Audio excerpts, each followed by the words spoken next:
अगर आप सबको मेरी ये न्यूज़ स्टोरी पसंद आ रही हो तो अपने भर भर कर लाइक, कमेंट और शेयर कर दे।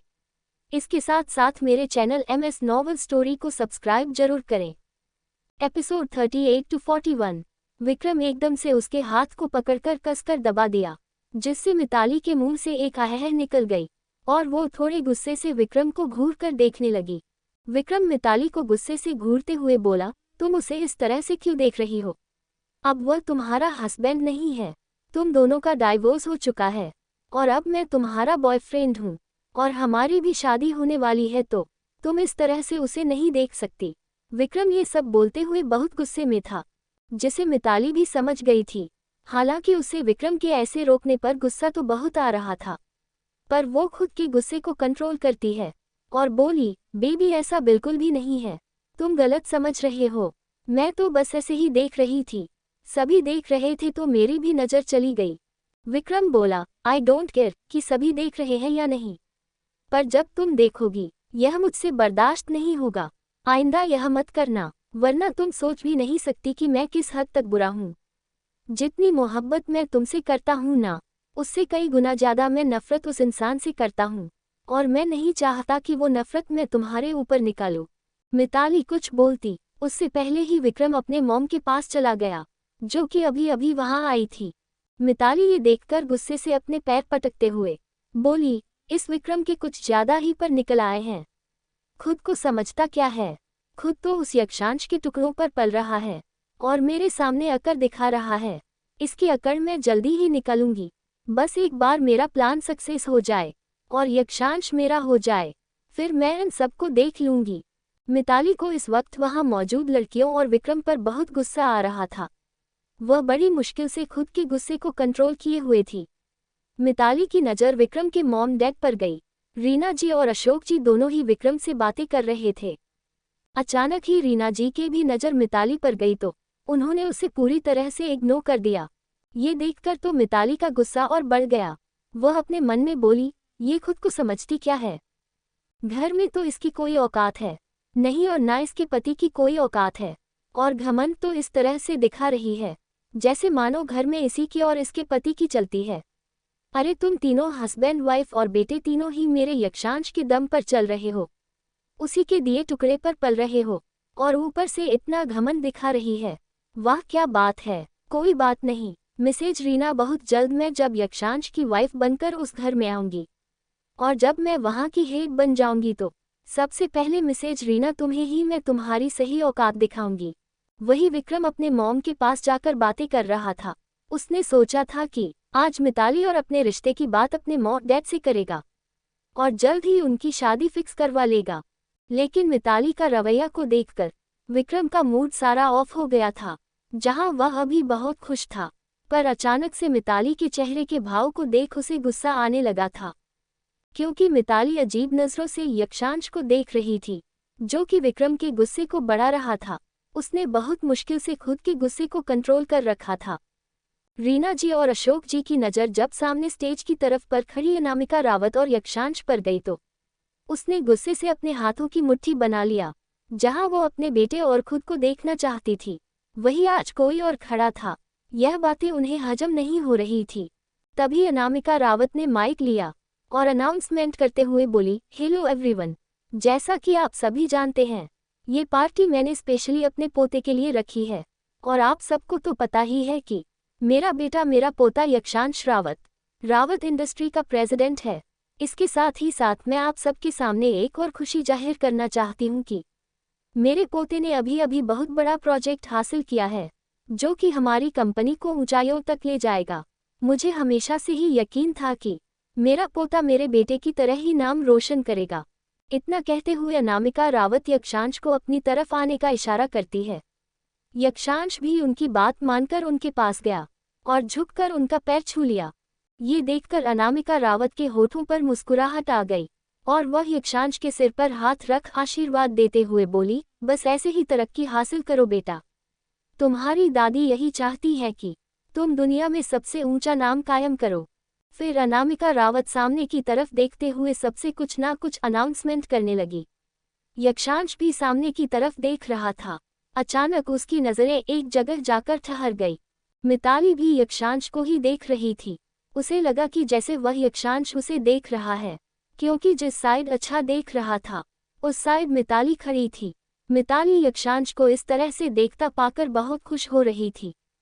वह अपने मन ही मन बोली, मुझे पता था तुम मेरी खूबसूरती को देखकर पागल होने से खुद को रोक नहीं पाओगे। पर उसे नहीं पता था कि यक्षांश अभी उसे नहीं बल्कि एंट्रेंस की तरफ देख रहा था, जहां से इस वक्त आरजू अभिनव का हाथ पकड़े हुए हॉल के अंदर आ रही थी। अभिनव के साथ आरजू को देखकर यक्षांश के चेहरे के भाव बिल्कुल चेंज हो गए थे। जहां अभी उसके चेहरे पर चमक थी, अचानक उसका चेहरा बिल्कुल ही बदल गया था। देखते देखते उसके चेहरे पर डार्क एक्सप्रेशन दिखाई देने लगे। वह अपने दांत पीसते हुए बोला, अभिनव ये तुमने ठीक नहीं किया। तुम आरजू को यहाँ लेकर क्यों आए? मुझे पता है तुम जानबूझकर आरजू को लेकर आया, पर तू कुछ भी कोशिश कर ले, मैं कभी भी आरजू को अपनी वाइफ नहीं मानूंगा। ये सब कुछ यक्षांश के मन में चल रहा था। वही धीरे धीरे आरजू अभिनव के साथ आगे बढ़ने लगी। जितना आरजू करीब आ रही थी, यक्षांश की नजरें उसे पर गहरी होती जा रही थी। आरजू जैसे ही उसके करीब आई, एक पल के लिए आरजू के खूबसूरत चेहरे पर ही ठहर गया। आरजू आज सच में बहुत खूबसूरत लग रही थी। वहां मौजूद सारे लड़के आरजू को भी देखे जा रहे थे। आरजू की खूबसूरती देख सभी लड़कियां अपने दिल पर हाथ रखकर ऐसे चिल्लाने लगे, जैसे मानो आरजू की खूबसूरती को देख वो सभी घायल हो गए हो। अचानक ही यक्षांश की नज़र जब उन सब पर गई तो उसकी आंखें गुस्से से लाल हो गई और उसने कसकर अपने हाथों की मुट्ठी बना लिया। आरजू को वहां देखकर यक्षांश को बिल्कुल भी अच्छा नहीं लग रहा था। वह गुस्से से आरजू और अभिनव को घूर रहा था। तभी अनामिका जी यक्षांश का हाथ पकड़ती है और सबकी तरफ देखते हुए बोली, मैं आज अपने पोते की तरक्की देखकर गर्व के साथ कह सकती हूँ कि हाँ, यह मेरा पोता है, मेरे बड़े बेटे का बेटा। जिस तरह से मेरे बड़े बेटे ने दुनिया में नाम रोशन किया है, उसी तरह मेरा पोता भी मेरा नाम रोशन कर रहा है और वह आगे भी इसी तरह आगे बढ़ता जाएगा। अच्छा। यक्षांश अनामिका जी के हाथ पकड़ते ही अपने सेंस में वापस आया। फिर वह अपने चेहरे को अपनी दादी की तरफ कर हल्का मुस्कुराया, पर उसकी मुस्कुराहट बहुत ही फीकी थी। फिर अनामिका जी सबकी तरफ देखते हुए बोली, मैं आप सबको एक गुड न्यूज़ दे दिया है। एक गुड न्यूज़ और भी देना है, जो कि अभी नहीं, कुछ देर बाद दूंगी, क्योंकि अभी वो गुड न्यूज़ रास्ते में है। यक्षांश, जिसका ध्यान तो अभी सिर्फ आरजू के वहां आने के कारण उस पर ही था, उसने अनामिका जी की बातों पर ध्यान ही नहीं दिया। वही बाकी सब आपस में बातें करने लगे कि आखिर अनामिका जी को न्यूज़ की बात करेगी। रीना जी अनामिका जी की तरफ देखकर मन ही मन बोली, आखिर ये बुढ़िया अब कौन सी न्यूज़ देने वाली है? ये बढ़िया जब भी कोई न्यूज़ देती है हमेशा हिला कर रख देती है। जरूर आज भी कोई ऐसे ही कोई हिला देने वाला न्यूज़ होगा। ना जाने कब ये बुढ़िया इस धरती से उठेगी। जिंदगी बर्बाद करके रख दी है। इस बुढ़िया ने मरने का नाम ही नहीं लेती। ऐसे लगता है जैसे कि अमर होने का वरदान लेकर आए हैं। रीना जी ये सब बोलते हुए गुस्से से अनामिका जी को घूर रही थी, जैसे मानो आंखों से ही उन्हें जलकर राख कर देना चाह रही हैं। सभी लोग वहां पर बातें करने लगे और पार्टी को एंजॉय करने लगे। अनामिका जी यक्षांश के साथ स्टेज से नीचे उतर गई थी और सारे बिजनेसमैन से मिलकर उसके साथ डिस्कस करने लगी थी। यक्षांश भी उनके साथ ही था, पर उसकी नज़रें बार बार आरजू पर ही जा रही थी। भले ही वो गुस्सा था, लेकिन आरजू की खूबसूरती को देख वह उसमें खोता जा रहा था। वह उसको देखने से खुद को रोक नहीं पा रहा था। तभी अनामिका जी, जो कि सबसे बात कर रही थी, अचानक ही उनकी नज़र अभिनव पर गई, तो उन्होंने तुरंत अभिनव को अपनी तरफ बुलाया। अभिनव आरजू का हाथ पकड़े आया। अनामिका जी सामने की तरफ देखती है तो अभिनव को आते देख मुस्कुराते हुए उससे बोली, अभिनव बेटा कहाँ हो आजकल? तुम तो जैसे मेंशन आते ही नहीं हो। अभिनव ने सबसे पहले नीचे झुककर अनामिका जी के पैर छुआ और बोला, नहीं दादी, वो आजकल मैं थोड़ा बिजी हूँ। तभी अचानक दादी की नज़र आरजू पर गई। पहली नज़र में दादी को आरजू बहुत ही प्यारी और मासूम लगी। वह आरजू की तरफ देख अभिनव से इशारा करते हुए बोली, तो क्या अपने लिए लड़की ढूंढ लिया है तूने? वैसे बहुत ही खूबसूरत बच्ची है। आरजू दादी की बात सुनकर नीचे झुककर उन्हें प्रणाम करती है, तो दादी के होठों पर मुस्कुराहट आ गई। वो उसे आशीर्वाद देते हुए बोली, हमेशा खुश रहो बच्चा। वैसे मैं तुम्हें बता दूं, अभिनव बहुत ही शरारती बच्चा है, तुझे बहुत परेशान करेगा। अभिनय अपने होठों पर एक फीकी मुस्कुराहट लिए दादी की तरफ देखने लगा, पर उसकी आंखों में गुस्से के भाव थे, जिसका आरजू को डर भी लग रहा था। फिर दादी आरजू के गाल को छूकर बोली, बेटा आपका नाम क्या है? आरजू कुछ बोलती उससे पहले ही अभिनव बोला, आरजू। दादी मुस्कुराए और बोली, बहुत ही प्यारा नाम है बच्चा। दादी की नज़र बार बार आरजू पर ही जा रही थी। आरजू को देखकर दादी को अपनापन सा फील हो रहा था। वही यक्षांश अभिनव को देखते हुए गुस्से में बोला, अभिनव मुझे तुझसे कुछ बात करनी है। अभिनव ने आरजू का हाथ पकड़ा और उसे अपने साथ ले जाने लगा था। यक्षांश गुस्से से बोला, मैंने कहा तू सिर्फ आ, मुझे तुझसे यक्षांश करनी है, ना कि किसी और से। यक्षांश यह बातें इतनी गुस्से से बोला था कि अभिनव के पास में खड़ी आरजू सहम गई और उसकी आंखें हल्की नम हो गई। वही दादी ने जब यक्षांश को गुस्से में देखा तो वह उसे डांटते हुए बोली, यक्षांश ये कौन सा तरीका है किसी से बात करने का? क्या आपने मैनर्स तुम भूल चुके हो? यक्षांश ने दादी की तरफ देखा और बोला, सॉरी दादी। फिर अभिनव की तरफ देखकर आंखों से ही उसे एक साइड आने का इशारा किया। अभिनव को गुस्सा तो बहुत आ रहा था, लेकिन वह अभी अपना गुस्सा दादी के सामने नहीं दिखा सकता था, इसलिए वह यक्षांश के साथ उसके पीछे चला गया। कुछ दूर जाते ही यक्षांश उसे कोने में ले गया और चिल्लाते हुए बोला, यह क्या तरीका है अभिनव? तुम उसे यहाँ क्यों लेकर आए? मैंने तुमसे कहा था ना कि अब तुम इस लड़की को मुझसे दूर रखोगे। अभिनव भी गुस्से से बोला, ये कौन सा तरीका है यक्षांश? सी इज योर वाइफ, और तुम उसके साथ ऐसे बिहेव क्यों कर रहे हो? यक्षांश चिल्लाते हुए बोला, मैंने कितनी बार कहा don't call her my wife. वह मेरी वाइफ नहीं है। मैं इस शादी को नहीं मानता। इस शादी को क्या, मुझे शादी पर ही अब विश्वास नहीं रहा। प्यार मोहब्बत सब पर से मेरा विश्वास उठ चुका है। तू मेरी बात समझता क्यों नहीं अभी? तुम मेरा दोस्त है या उसका? यक्षांश की बात पर अभिनव उसे समझाते हुए बोला, देख यार तू समझता क्यों नहीं? वह बहुत ही मासूम और प्यारी है। उससे अच्छी लड़की तुझे कभी नहीं मिल सकती। तू एक बार ठंडे दिमाग से सोच कर देख कि इन सब में उसकी क्या गलती है। यक्षांश गुस्से से अपने बालों को नोचते हुए बोला, हर वक्त बस एक ही सवाल, उसकी क्या गलती, उसकी क्या गलती है? तूने कभी सोचा है मेरी क्या गलती है जो तूने इस मजबूरी के बंधन में मुझे बांध दिया? अरे नहीं रहना मुझे इस बंधन में यार, घुटन हो रही है मुझे इस बंधन में। उसको जब देखता हूँ तो जी करता है कि या तो उसका गला दबा दूं या खुद का गला दबा दूं। खून खौल उठता है मेरा। अभिनव को यक्षांश की बातों ने गुस्सा दिला दिया। वो चिल्लाते हुए बोला, shut up, just shut up. दोबारा ये सब शब्द उसके लिए बिल्कुल भी मत बोलना, वरना तू सोच भी नहीं सकता कि मैं तेरे साथ क्या कर दूंगा। यक्षांश गुस्से से बोला, क्या कर लेगा तू? जो सच है वह सच है। उसे देखकर मुझे बर्दाश्त नहीं होता। गुस्सा आता है मुझे। नहीं करनी थी मुझे शादी, नहीं निभानी मुझे शादी, नहीं प्यार करता मैं उससे, और ना ही कभी मैं उससे प्यार कर सकता हूँ। मैंने सिर्फ उसकी हेल्प की थी। उस टाइम उसे बर्बाद होने से बचा लिया। बस इसके आगे मेरा और उसका कोई रिश्ता नहीं। वही कोई था जो ये सब सुन रहा था। वही कोने में खड़ी आरजू ने सब कुछ सुन लिया था। जैसे जैसे वही यक्षांश की बातें सुन रही थी, उसका दिल टूटे जा रहा था। उसकी आंखों से बेशुमार आंसू गिर गए थे।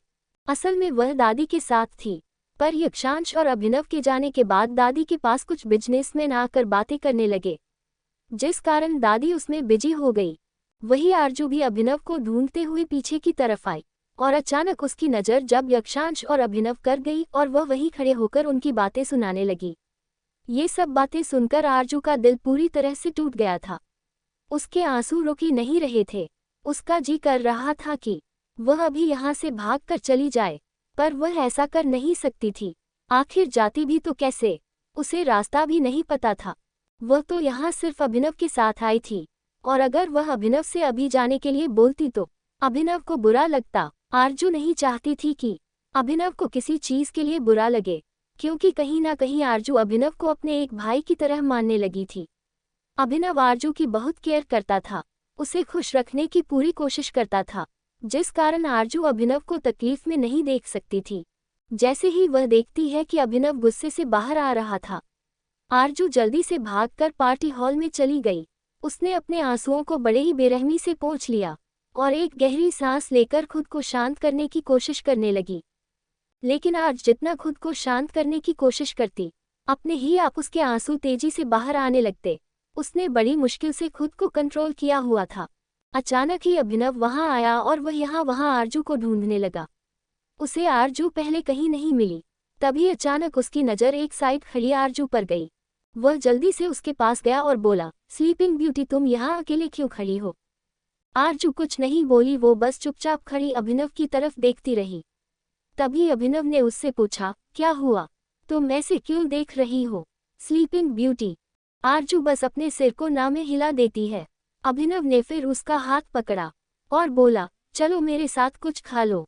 तुम जब से आई हो ना ही तुमने कुछ खाया और ना ही कुछ पिया है। आरजू बस अभिनव के साथ चलते हुए खाने वाले स्टॉल की तरफ चली गई। वहीं वहां मौजूद लड़कों की नजरें आरजू पर थी। आरजू ने मेकअप कुछ इस तरह से किया था जिसे देखकर किसी को भी नहीं पता चल रहा था कि वह मैरिड है, क्योंकि अभिनव के कहने के कारण उसने अपने मांग के सिंदूर और गले के मंगलसूत्र को छुपा रखा था, इसलिए वह अभी अनमैरिड लग रही थी। उसे इस तरह से देखकर एक लड़का बोला, कितनी भला की खूबसूरत है। सच में, काश ये मेरे साथ होती तो बहुत मजा आता है। तभी दूसरा लड़का बोला, चुप रह, ऐसे नहीं बोलते, वह अभिनव की गर्लफ्रेंड है। अगर किसी ने सुन लिया तो हमारे लिए बहुत ही बुरा होगा। तभी वह लड़का बोला, यार मैं उसके साथ खेलने के लिए नहीं बोल रहा हूँ, मैं तो उसे अपनी जिंदगी में लाने के लिए बोल रहा हूँ, उसे अपने लिए बोल रहा हूँ। मेरा जी करता है कि कल ही मैं जाकर उसे अप्रोच करूँ कि क्या वह मुझसे शादी करेगी। सच में पहली नज़र में ही मुझे प्यार हो गया है। उसकी बात सुनकर दूसरा लड़का बोला, सोचना भी मत, क्योंकि वो अभिनव की गर्लफ्रेंड है। देखा ना कैसे अनामिका रावत ने खुद अभिनव को इन दोनों के साथ रहने आशीर्वाद दिया।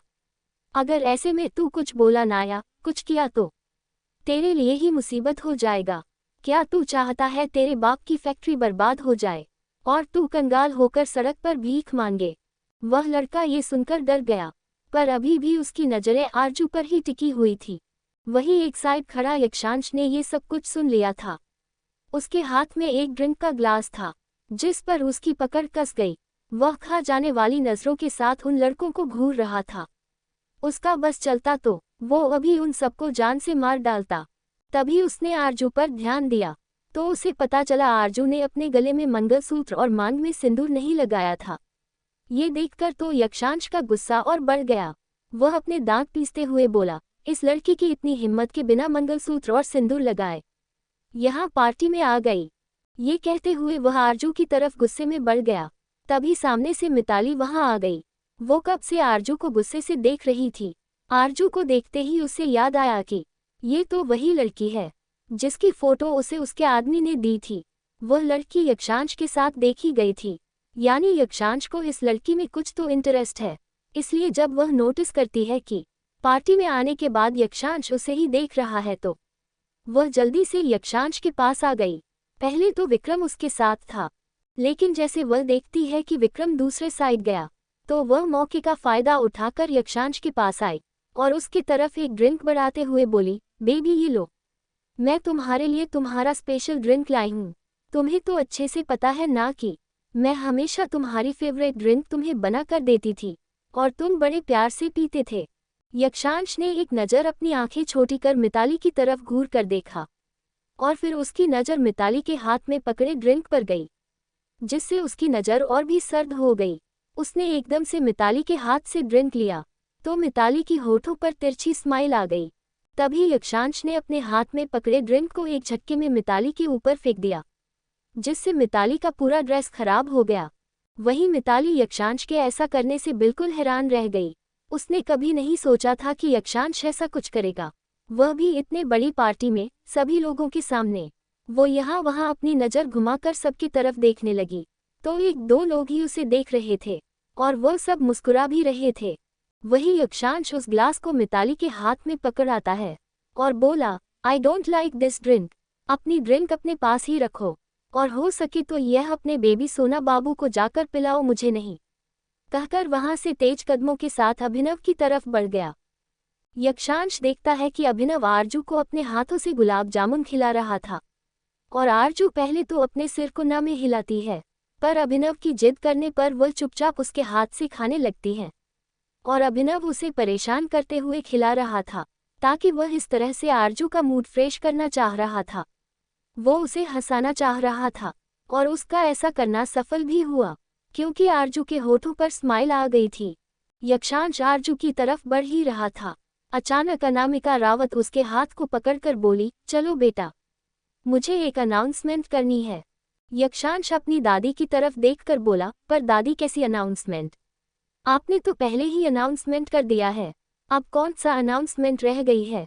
अनामिका रावत मुस्कुराई और बोली, बुद्धू, मैंने कहा था ना कि अभी एक अनाउंसमेंट बाकी है, तो बस वही अनाउंसमेंट करना है, और अब तुम कुछ नहीं पूछोगे, चुपचाप मेरे साथ चलोगे। इतना कहते हुए अनामिका रावत एक नज़र एंट्रेंस की तरफ देखती है, जहां से एक लड़की उनकी ओर ही आ रही थी। उसने रेड कलर की ड्रेस पहनी हुई थी, जो उसकी बॉडी शेप को काफी अच्छे से शो कर रही थी। चेहरे पर एक एलिगेंट घमंड से भरी स्माइल और एक खूबसूरत चेहरा।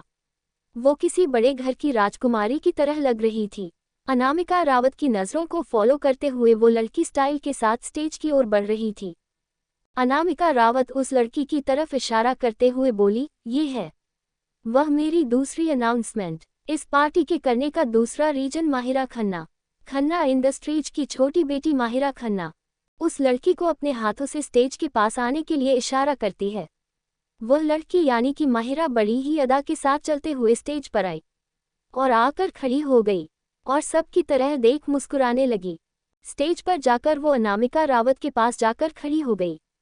वहां खड़ा हर इंसान खन्ना खानदान की राजकुमारी को अनामिका रावत के साथ देख हैरान था। वही उस लड़की के चेहरे पर एक गहरी मुस्कान थी, जो पार्टी में आई लड़कियों की जलन का कारण बन रही थी। वही एक साइड खड़ी आरजू, जो कि अभिनव के साथ अभी अभी वहां आई थी। उस लड़की को देखकर अचानक उसके चेहरे के भाव बदल गए। उसका चेहरा पीला पड़ गया और उसके हाथ पैर बुरी तरह से कांपने लगे। उसके माथे पर पसीना उभर आया था। वह अपनी जगह पर खड़ी बुरी तरह से कांप रही थी। ऐसा लग रहा था जैसे वह अभी बेहोश हो जाएगी। वही माहिरा खन्ना स्टेज पर खड़ी सबकी तरफ देख अपने हाथों को हिलाकर हेलो बोली। तभी दादी यानी अनामिका रावत सबकी तरफ देखते हुए बोली, माहिरा खन्ना को मैंने अपने पोते यक्षांश रावत के लिए चुना है, यानी कि मैं माहिरा खन्ना की शादी अपने पोते यक्षांश रावत से करवाना चाहती हूँ। जैसे ही अनामिका रावत ने ये बोला, एक पल के लिए वहां पर बिल्कुल सन्नाटा पसर गया, पर कुछ ही सेकंड बाद सभी तेज तालियां बजाने लगे। वही यक्षांश ने जब ये सुना तो हैरान हो गया। वह आंखें फाड़े अनामिका रावत की तरफ देख रहा था। उसे तो यकीन ही नहीं था कि उसकी दादी पार्टी में ये भी अनाउंस करने वाली थी। वह अपने दादी की तरफ देखकर कुछ बोलने वाला था कि तभी अनामिका रावत बोली, यक्षांश बेटा, मुझे पता है कि तुम्हें माहिरा बहुत पसंद है, राइट? यक्षांश ने जब दादी की बात सुनी तो ये उसके लिए एक और झटके के बराबर था। दादी की कही बात सुनकर वो बिल्कुल हैरान था। उसे तो समझ ही नहीं आ रहा था कि दादी उसे बिना पूछे ये सब क्यों कर रही थी। यक्षांश फिर दादी की तरफ कंफ्यूज भरी नजरों से देखने लगा। वह अपने मन में बोला, ये कैसे? माहिरा खन्ना को तो मैं जानता भी नहीं, और दादी ऐसा क्यों बोल रही है कि मैं माहिरा को पसंद करता हूँ? आखिर चल क्या रहा है उनके दिमाग में? इस बारे में सोचकर यक्षांश का दिमाग खराब हो रहा था। वही माहिरा अपने होठों पर गहरी स्माइल लिए यक्षांश को देख रही थी। यक्षांश की परफेक्ट पर्सनैलिटी को देख माहिरा के अंदर हवस की भावना जाग रही थी।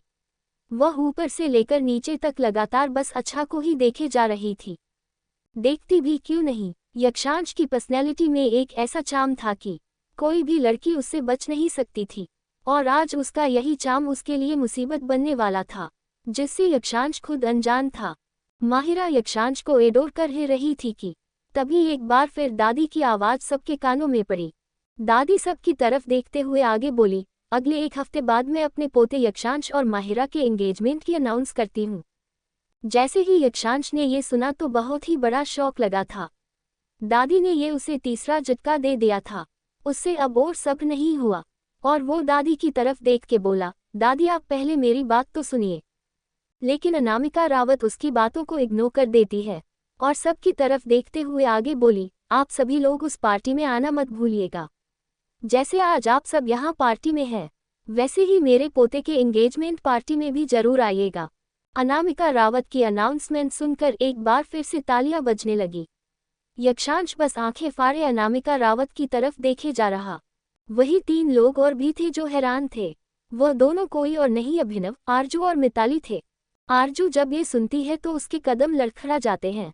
अभिनव भी हैरान था। जैसे वह देखता है कि आरजू को जो लड़खड़ा कर गिरने वाली है तो वह तुरंत उसे संभाल लेता है।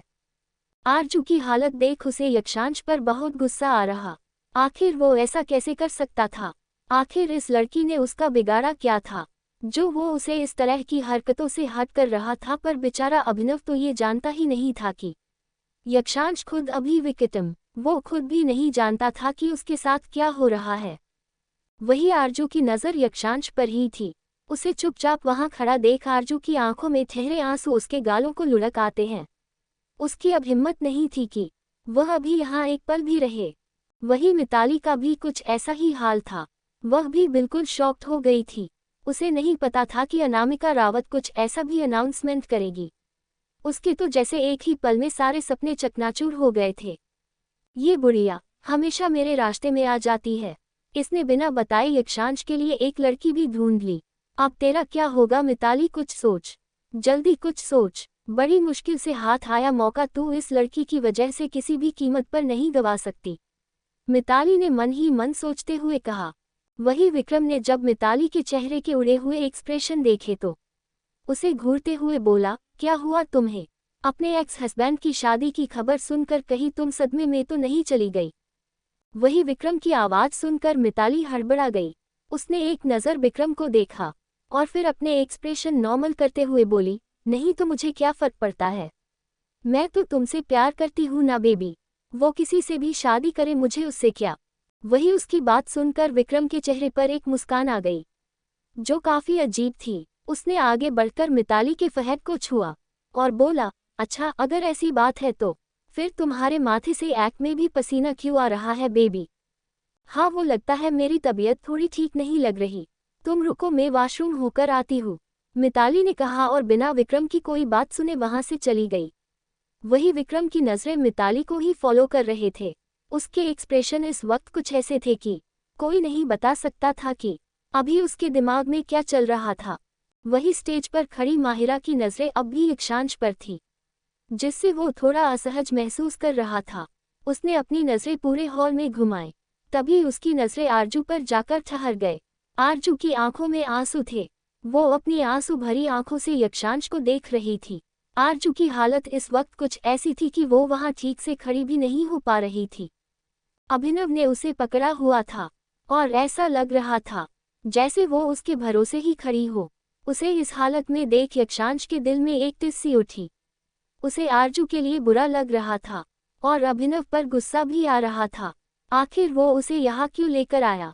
वैसे तो वो उससे नाराज था और वो उसकी और आरजू की शादी को मानना भी नहीं चाहता था, पर पता नहीं क्यों उसकी आंखों में आंसू भी वो बर्दाश्त नहीं कर पा रहा था।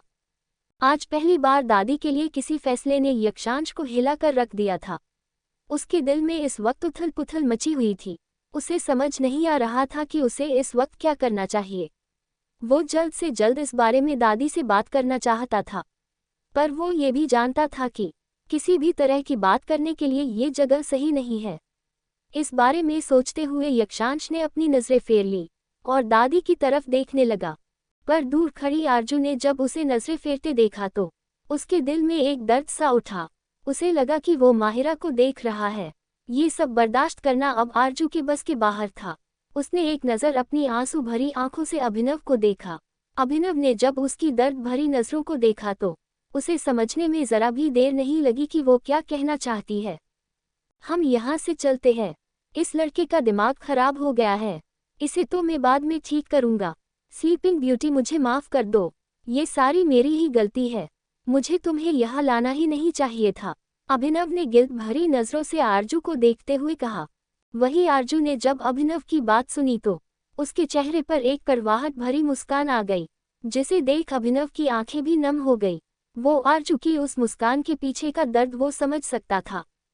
जब किस्मत ही खराब हो तो आपकी क्या गलती, आरजू ने मन ही मन अभिनव को देखते हुए कहा और फिर एक नज़र यक्षांश को देख वहां से बाहर की ओर कदम बढ़ा दिए।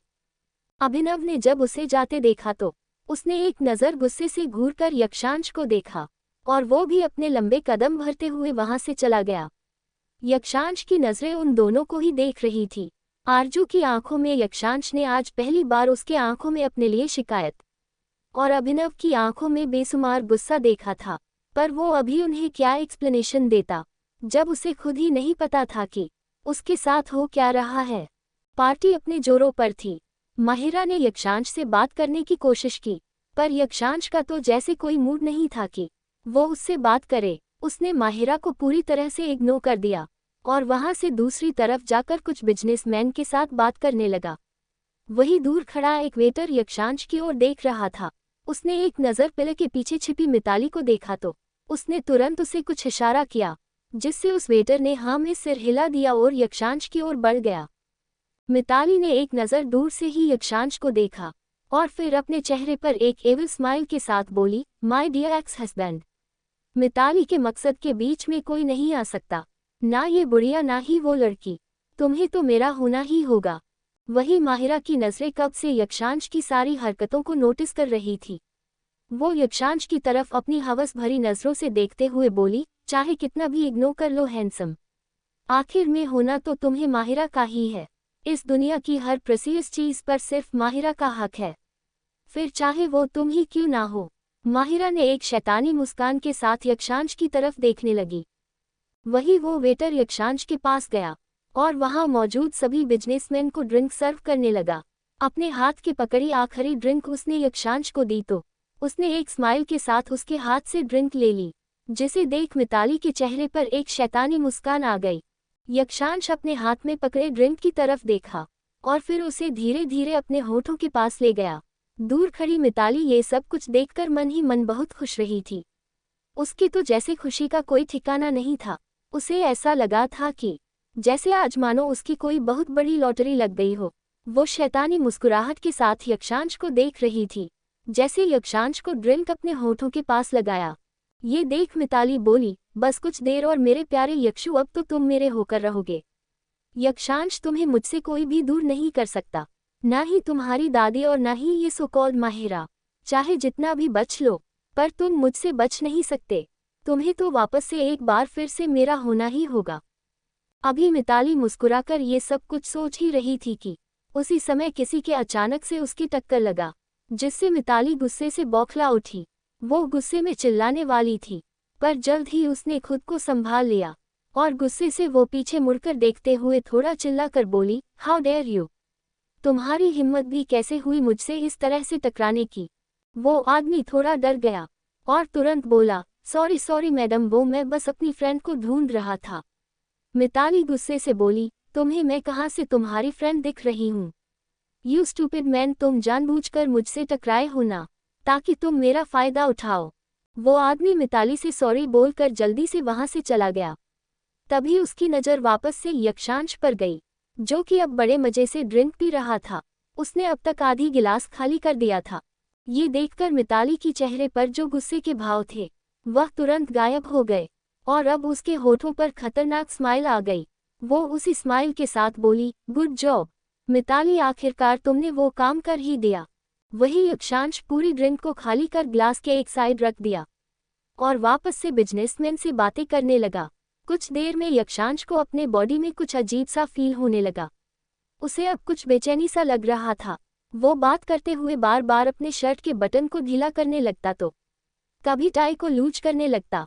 वही दूर खड़ी मिताली, जिसकी नज़रें पूरे टाइम यक्षांश पर ही थी, वो अपने दिए ड्रिंक का यक्षांश पर ऐसा असर होता देख उसके मन में लड्डू फूट रहे थे। माहिरा भी एक टक घूरकर यक्षांश को ही देख रही थी। यक्षांश के होठों पर ड्रिंक के गिलास थे। ये देख माहिरा का मन कर रहा था कि काश ग्लास की जगह उसके होठ होते तो कितना ही मजेदार होता। उसके मन में यक्षांश को देखकर हवस की भावना और बढ़ती जा रही थी। उसे देख साफ पता चल रहा था कि वो किस टाइप की लड़की है। वो कमर मटकाते हुए यक्षांश के पास एक बार फिर से जाने, पर इससे पहले कि वो यक्षांश तक पहुंचती, अचानक से उसका फ़ोन बजने लगा। फ़ोन के अचानक रिंग करने से माहिरा को बहुत तेज गुस्सा आया, पर फिर वो अपना फ़ोन चेक की तो उस पर फ्लैश हो रहे नंबर को देखकर वो खुद से बोली, ये तो बहुत इम्पोर्टेंट कॉल है। ये कहते हुए माहिरा को ना चाहते हुए भी फ़ोन कॉल को पिक करना पड़ा। वो कॉल पिक की और वहां से दूसरी साइड चली गई, जिधर बिल्कुल ही शांत एरिया था। वहां जाकर वो कॉल पिक कर बात करने लगी। वही यक्षांश जब कुछ देर और खुद पर कंट्रोल नहीं कर पाया तो अपने मन में बोला, ये मेरे साथ क्या हो रहा है? मुझे क्यों अजीब सी फीलिंग हो रही है और मेरा पूरी बॉडी आग की भट्टी की तरह क्यों जल रहे हैं? ये सब कुछ सोचते हुए यक्षांश अपने साथ खड़े बिजनेसमैन की तरफ देखते हुए बोला, एक्सक्यूज मी। इतना कहते हुए वो वहां से वॉशरूम की तरफ बढ़ गया। मिताली यक्षांश को जाते देखकर बोली, जल्दी से जाओ यक्षु बेबी, तभी तो तुम मेरे पास आ पाओगे। यही तो मैं चाहती हूँ कि तुम जाओ और फिर मैं तुम्हारे पास आऊं। ये कहते हुए मिताली तुरंत वही दूसरी तरफ थोड़े दूर पर खड़े उसी वेटर की तरफ देख कुछ इशारा की। वो वेटर थम्स अप का इशारा कर दिया। फिर वो वेटर जल्दी से यक्षांश जिस तरफ गया था उस तरफ बढ़ गया। यक्षांश जिस तरफ वॉशरूम गया था वहीं पर वो वेटर भी उसके पीछे पीछे वॉशरूम चला गया। यक्षांश वॉशरूम में जाकर टैब ऑन करके अपने फेस को वॉश करने लगा। वो अपने गले में पहने टाई को एक झटके में निकाल कर फेंक दिया और शर्ट के ऊपर के 2 बटन को खोल दिए। पर उसे अभी भी इतनी बेचैनी और घबराहट हो रही थी कि वो समझ नहीं पा रहा था कि वो क्या करे। पर कहीं ना कहीं उसे पता चल चुका था कि उसके साथ क्या हुआ है। उसी समय वो वेटर भी वॉशरूम के अंदर एंटर किया। एकदम से वह वेटर पीछे से यक्षांश के सिर पर तेज से वार किया और एक हल्के चीख के बाद वहां एकदम से बिल्कुल सन्नाटा पसर गया। वही मिताली जल्दी से पार्टी में से सबसे नजरें बचाते हुए दूसरी तरफ जाने लगी। वो होटल के रूम की तरफ बढ़ रही थी।